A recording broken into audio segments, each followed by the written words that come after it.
अजयवाल जी, PWD मंत्री प्रहलाद यादव जी, गृह राज्य मंत्री राजेंद्र यादव जी, मुरारी मीणा जी, सुभाष गर्ग जी और विधायकगण रफीक साहब, Ben Ganga Devi, Manisha Pawar ji, chief secretary Usha Sharma ji, हमारे सोशल एक्टिविस्ट निखिल डे और प्रिंसिपल सेक्रेटरी कुलदीप भांका जी, समीत शर्मा जी प्रिंसिपल सेक्रेटरी, उपस्थित तमाम हमारे अधिकारीगण, सामाजिक सुरक्षा पेंशन योजना के लाभार्थी माताएं बहनें बुजुर्ग और तमाम जिलों से जुड़े हुए हमारे तमाम मंत्रीगण, विधायकगण, जनप्रतिनिधिगण और इस पूरे प्रदेश के अंदर ये जो प्रोग्राम चल रहा है, इसको कोई चाहे तो पूरे प्रदेश के अंदर वो देख सकता, सुन सकता अपने मोबाइल फोन पे भी।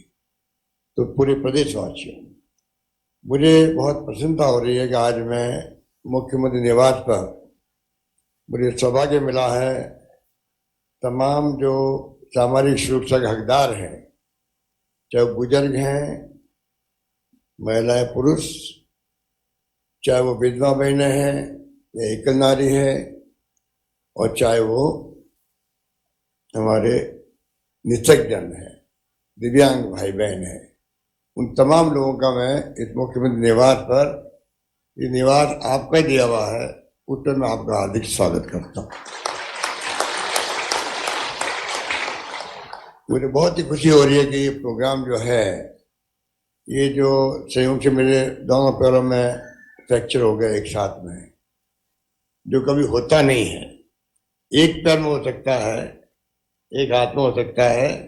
डॉक्टर कहते पहला केस है जहाँ दोनों पाँव में अंगूठों में फ्रैक्चर हो गया, एक में कंपाउंड हो गया है, नाखून सब उखड़ गए, और एक में टुकड़े हो गए हड्डी के। ऐसा कभी नहीं होता है।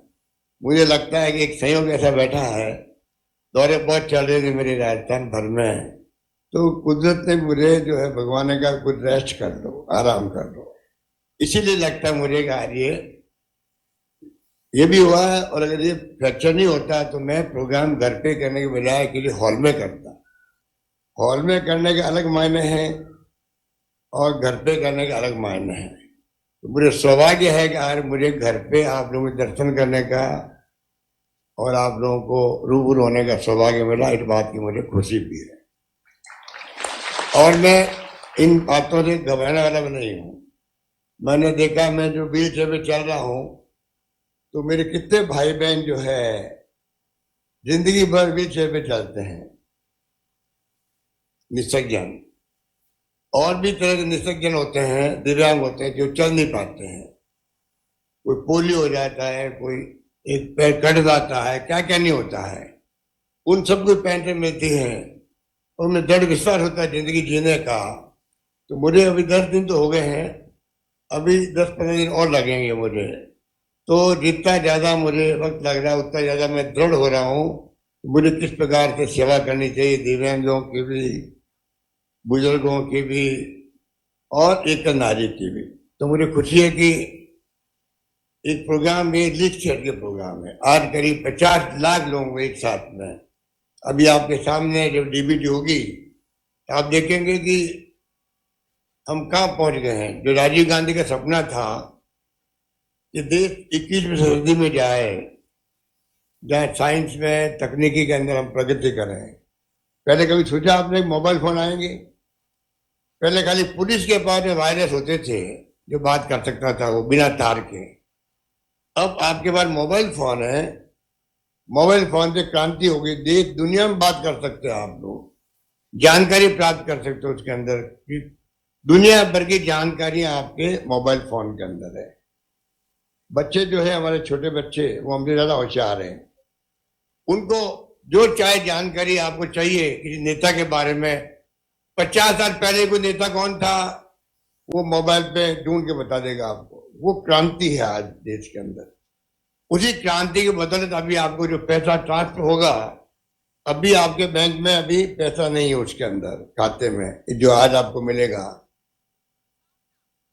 जून और जुलाई दोनों माह का मिलेगा। और जैसे ही अभी बटन दबाएंगे आपके देखते देखते 3-4 मिनट के अंदर अंदर 3-4-5 मिनट लग सकते हैं, अंदर अंदर सबका पहले आपके सबके मोबाइल फोन पे अभी इतना आ जाएगी कि आपको पैसा मिल गया। ये क्रांति है, ये क्रांति है। तो मैं आपको रिक्वेस्ट करूंगा, निवेदन करूंगा, ये क्रांति आप समझ रहे हो, उसी रूप में आप अपना व्यवहार बदलो। गांवों के अंदर भी, शहरों में बदला लोगों ने। लोग समझ गए कि देश कहाँ जा रहा है, दुनिया कहाँ है, हम पीछे नहीं रह जाए, हमारे परिवार पीछे नहीं रह जाए, हमारे गांव पीछे नहीं रह जाए। तो हमने अंग्रेजी स्कूल खोली गांव के अंदर, अंग्रेजी स्कूल खोली। मुझे खुशी है कि गांव वालों ने अंग्रेजी स्कूल पढ़ाना बच्चों को स्वीकार किया। आज करीब 3 लाख बच्चे पढ़ रहे हैं इंग्लिश स्कूलों के अंदर, गांव के अंदर। क्योंकि प्राइवेट स्कूल में फीस लगती 50,000, 1 लाख रुपए, और सरकारी स्कूल में फ्री पढ़ाई हो रही है। 3 लाख से अधिक बच्चे पढ़ रहे हैं, इंग्लिश पढ़ रहे हैं गाँव के अंदर भी। इस बात का हमें बहुत अच्छा लगता है। गांव वाले भी बहुत ज्यादा प्रोग्रेसिव है, समझ गए हैं हमें किस दिशा में आगे बढ़ना चाहिए, जिससे कि हमारी आने वाली पीढ़ी जो है वो हमसे बेहतर हो सके। ये सिलसिला जारी रहना चाहिए। बाकी तो बातें मैं करूं, आज उतनी कम में देखो, क्योंकि विषय ऐसा है। इस विषय में आप देखिए, अभी मुझे मंत्री जी ने चार्ट दिया, तो एक से बढ़ के एक स्कीम इस विभाग के अंदर भी है। सामाजिक सुरक्षा की है, जिसमें अभी आपको मिल रहा पेंशन, पालनहार योजना है बच्चों के लिए, जिनका लालन पोषण करते हैं उनको अलग से सरकार पैसा देती है पालने के लिए बच्चों को। कन्यादान अलग है, वृद्धाश्रम और बाल गृह अलग है, और निर्माण श्रमिक जो है, जो श्रमिक होते हैं, मजदूर होते हैं निर्माण करने के लिए, उनके लिए अलग योजना बनाई हुई है। तो शिक्षा की अलग है, शिक्षा की अलग है, उस अनाज की अलग है। इन रसोई योजनाएं तो आज तुम्हें खाना मिल रहा, अभी सब शहरों के अंदर, गांव में शुरू हो जाएगा। रोजगार अलग स्कीम बनी हुई कई तरह की, जिसमें हम लोग, आपको खुशी होगी, अभी 14 तारीख को मैं शुरू कर रहा हूँ, असेंबली शुरू हो रही है। 14 तारीख को अब कानून ला रहे, कानून जिससे कि आपकी जो पेंशन है, ये पेंशन 15% बढ़ेगा प्रति वर्ष। उसके साथ में एक कानून पास कर रहे हैं हम लोग कि बाद में कोई पेंशन रोक नहीं पाए, पेंशन और साथ में 15% प्रति वर्ष बढ़ने का हिसाब कानून लगा कर रहे हैं। कानून पास कर रहे हैं असेंबली के अंदर, ये कानून ला रहे हैं। कानून बना के अच्छा इंतजाम कर दें। और नरेगा जो है 100 दिन का रोजगार, तो डॉक्टर मनमोहन सिंह जी, सोनिया गांधी जी के वक्त में मिला है। नरेगा का 4 स्कीम बनी थी उस वक्त में। शिक्षा का अधिकार, नरेगा मिला आपको, बहुत बड़ा काम है नरेगा वाला गांव वालों के लिए। पहले अकाल चौकी में क्या स्थिति बनती थी, अब आराम से कम 100 दिन का रोजगार मिलता है। हमने उसको 100 दिन बढ़ा के 25 दिन का खर्चा स्टेट गवर्नमेंट देगी, वो इंतजाम कर दिया है। और शहरों में नरेगा लागू कर दिया। देश के अंदर एकमात्र राजस्थान राज्य होगा शहरों के अंदर भी नरेगा की तरह काम मिलेगा। उसको मैंने 100 दिन का बढ़ा के 125 दिन किए हैं। ये जो गारंटी का कानून आ रहा असेंबली के अंदर, इसमें भी किया है आप लोग पेंशन की बढ़ोतरी के साथ साथ में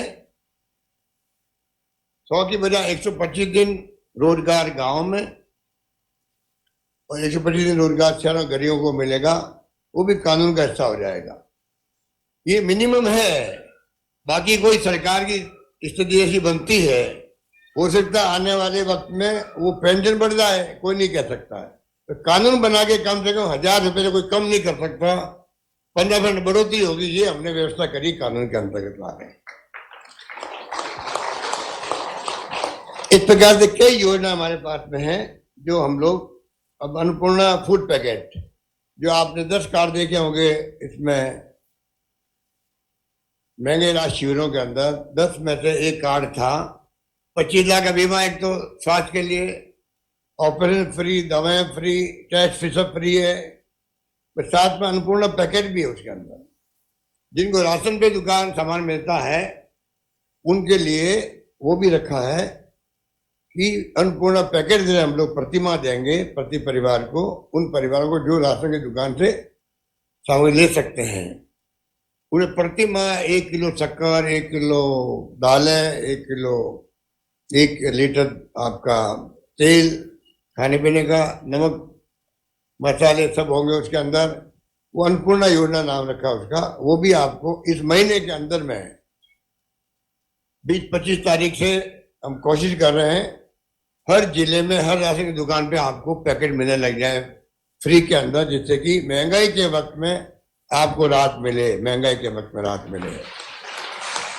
गेहूं के अलावा, गेहूं तो मिलेगा, और गेहूं के अलावा भी हम चाहते हैं कि ये व्यवस्था भी अन्नपूर्णा योजना में कार्ड, गारंटी कार्ड हम ले लिया आप लोगों ने, अधिकांश लोगों ने ले लिए हैं, नहीं लिया तो आप ले सकते हो। अभी तक भी कैंप चल रहे हैं कुछ जगहों पर, परमानेंट कैंप है वो। तो मेरे कहने का मतलब ये है, एक तरफ तो महंगाई का भयंकर मार है, उसके लिए व्यवस्था कर रहे हैं हम लोग। औसत स्कीम लाए हैं अभी जो महंगाई राहत शिविरों में थी। एक तरफ सोशल सिक्योरिटी आपकी, ये कोई आप पे एहसान नहीं है, ये जो सरकार 1000 रुपये दे रही है ये एहसान नहीं कर रही है आपको। जो राज करता है उसकी नैतिक जिम्मेदारी है। तो संविधान की मूल भावना पढ़ लो आप, अभी डॉक्टर अम्बेडकर के वक्त से ही ये मूल भावना है, कैसे सबको न्याय मिले। और तो और आप बताइए, जो ये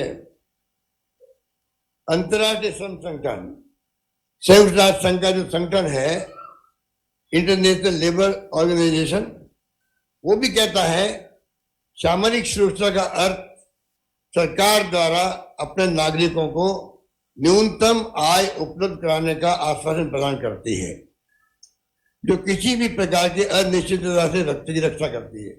ये तो पीछे तो मजदूरों के लिए है कि न्यूनतम आय उनको प्रदान हो, उसके लिए है। सामूहिक सुरक्षा का अर्थ ये है, ये सरकारों का काम है समय समय पर मजदूरों की मजदूरी बढ़ाए, ये इस प्रकार का काम करने की बात है। पर उसकी मूल भावना ये है, तमाम देशवासियों को, तमाम प्रदेशवासियों को जिनकी स्थिति अच्छी नहीं है, सरकार उनके परिवार का ध्यान रखे, ये सिक्योरिटी मिलना आवश्यक है। और ये बात मैं बार बार मोदी जी को भी रिक्वेस्ट लिख के भेजता हूँ, लेटर, आप पूरे देश के गरीबों का, निसज्जनों का, बुजुर्गों का, सबका ध्यान रखो, किस प्रकार से आप मंथली पैसा उनको मिल सके, 15 दिन में मिल सके। ये दुनिया के मुल्कों में है, नई बात नहीं है। ये हमारा प्रयास है कि हम इस दिशा में आगे बढ़े। बाकी तो अब ये लोग कई बार कहते हैं कि हमारी सरकार डबल इंजन की सरकार है, ये कहते हैं दिल्ली वाले हमारे सरकार है, उनका एक इंजन तो जगह फेल हो रहा है। असली इंजन तो ये है कि हमारे सिंगल इंजन की सरकार होते हुए भी हम वो काम कर रहे हैं देश के अंदर जो डबल इंजन की सरकार नहीं कर पा रही है। वो काम राजस्थान में हो रहा है। राजस्थान में जो स्कीम लाए हम लोग, इधर महंगाई की बात छोड़ दीजिए, इसके अलावा भी बहुत स्कीम है, अभी वक्त नहीं कि बताएं आपको, आपको मालूम भी होगा। इतनी स्कीमें लाए हैं, इतना विकास किया राजस्थान का, जो मांगा एमएलए ने, कॉलेज दे दो, तहसील दे दो, एसडी ऑफिस दे दो, उप तहसील दो, नगर पालिका दो, सड़कें दो, जो मांगा मुझसे। मैंने कहा तुम मांगते मांग थक जाओगे, मैं देते देते नहीं थकूंगा, ये मैंने कहा था। इतना काम बता दीजिए हिंदुस्तान में किस राज्य में हो रहा है। वो डबल इंजन फेल हो गए वहां तो सिंगल इंजन वाली सरकार जो है ज्यादा सेफ है, आप निश्चिंत रहो, ये मैं कहना चाहता हूँ। बाकी जो है, अब तीर्थ यात्रा करवा हम आप लोगों बुजुर्गों को, ये स्कीम मैंने शुरू करी थी जब आपने मुझे दूसरी बार मुख्यमंत्री बनाया, तब मैंने 12-13 में योजना शुरू करी थी। उसमें एक साल में 41,390 लोगों मैंने भेजा था, तीर्थ यात्रा में भेजा था। सरकार बदल गई, मैंने एक साल में भेजा 41,390, उन्होंने 5 साल में भेजा 47,000 लोगों को खाने पर। अब वहां पर हमारी गवर्नमेंट आई है तो हमने कहा 2 लाख लोगों को 2 साल में भेजेंगे, मतलब लगभग 1 लाख के लगभग कोशिश कर रहे हैं कि हमारे लोग तीर्थ यात्रा करके आ जाए, सभी तरह के धर्मों के लोगों की। इस प्रकार से मैं कह सकता हूं कि सभी तरीके से जो हम कानून लेके आ रहे हैं उसका लाभ आने वाले वक्त में देगा। हमारे कर्मचारी इस बार खुश हैं, उनकी ओपीएस लागू हो गई, आज जीएचएस का कार्ड मिल गया उनको। अब ये तो मैं आपको, अभी मंत्री जी ने कहा कि आपको अब कोई मांगने की जरूरत नहीं पड़ती, पैसे बहुओं से नहीं मांगना पड़ता है। बुजुर्गों को, बुजुर्ग महिलाओं को और पुरुषों को घर में बहन बेटी सौहार्दी आती है तो मांगना नहीं पड़ता, भी मंत्री जी कह रहे थे। एक बात मैं और जोड़ देता हूँ, घर में जो पोते पोती होते हैं छोटे छोटे हैं, 5, 6, 7 साल के, 8 साल के, वो भी दादा दादी के आगे भी नहीं फिरते हैं। दादा पानी लाओ, दादा खाना खाओ, जिससे कि मतलब दादा मुझे इनाम देंगे, 5 रुपए देंगे, 10 रुपए देंगे, आइसक्रीम खिला देंगे। तो छोटे बच्चे भी दादा दादी के ध्यान रखते हैं। तो सब तरह से स्कीम शानदार है, ये मान सम्मान है ये आपका। ये पेंशन जो है घर में पूछ क्यों होती है, अभी मंत्री जी कह रहे थे कि घर वाले हर भाई कहता मेरे घर पे रहे, इसलिए होती है, आप ध्यान दो के सुन लो। इसलिए घर में पूछ होती है कि घर में कहते सरकारी आदमी हो गया, ये सरकारी पेंशन ले रहा है, इसका मतलब अगर इनको हमने तंग किया, ध्यान नहीं रखा, तो सरकार इनके आगे पक्ष में खड़ी हो जाएगी, सरकार का आदमी हो गया। इस प्रकार से एक सम्मान भी मिलता है पूरे परिवार को घर के अंदर। ये बात है, कई सोच समझ के हम लोगों ने इतना आसान बना दिया पेंशन को।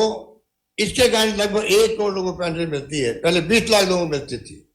ये दीपचंद खेरिया जी हमारे एमएलए हैं अलवर के, और ये जुल्ली साहब अलवर के, इनको मालूम है कि हरियाणा में पेंशन ज्यादा थी। इन्होंने मुझे बताया तो मैंने सब शर्तें हटा दी, तो 20 लाख सीधे 50 लाख पहुंच गए हम लोग पिछली बार।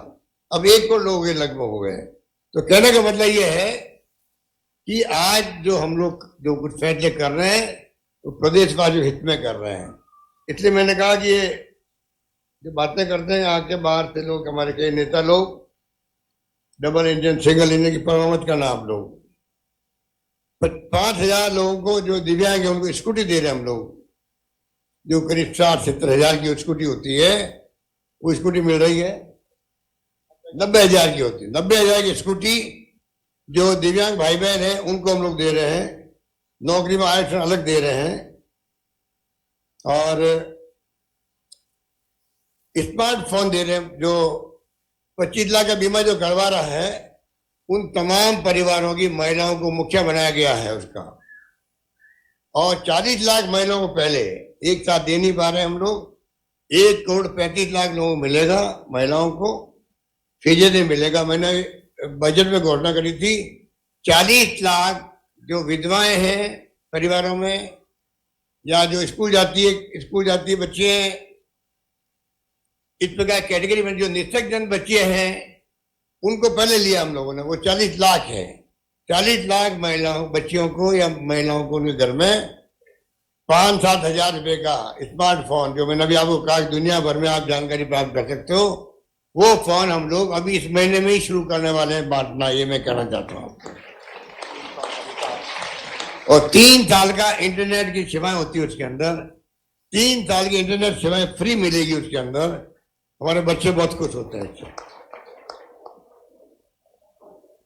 तो हमारा सपना है कि 2030 आए तब तक राजस्थान भी देश के अंदर, जो दूसरे राज्य हमसे आगे बढ़े हुए पहले से ही, गुजरात के अंदर आजादी के पहले से बड़ी बड़ी मिलें थी वहां पर, आजादी के पहले से। ऐसे कई राज्य जहां पर बहुत आगे बढ़े वो लोग। हम चाहते राजस्थान को भी, जिस स्पीड हमने काम शुरू किया है उसके कारण से हम चाहते हैं कम से कम एक टारगेट लेके चले, 2030 तक राजस्थान भी नंबर 1 राज्यों की श्रेणी में आ जाए देश के अंदर, ही हम चाहते हैं।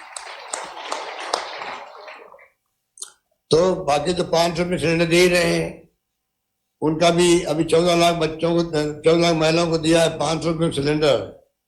अभी जल्दी हम लोग उनके लिए स्कीम ला रहे हैं। जो बाकी बच्चे हुए हैं उनको मिलेगा कामधेनु योजना। आप समझ सकते हो कि लंपी रोग में जो गाय मर गई, हिंदुस्तान में कहीं नहीं हुआ है। हमने एक गाय मर गई उसको 40,000 रुपये दिए, एक गाय का 40,000 रुपये दिए। वो नई गाय खरीदे और अपना पशुपालन काम कर सके, ये किया। आगे आने वाले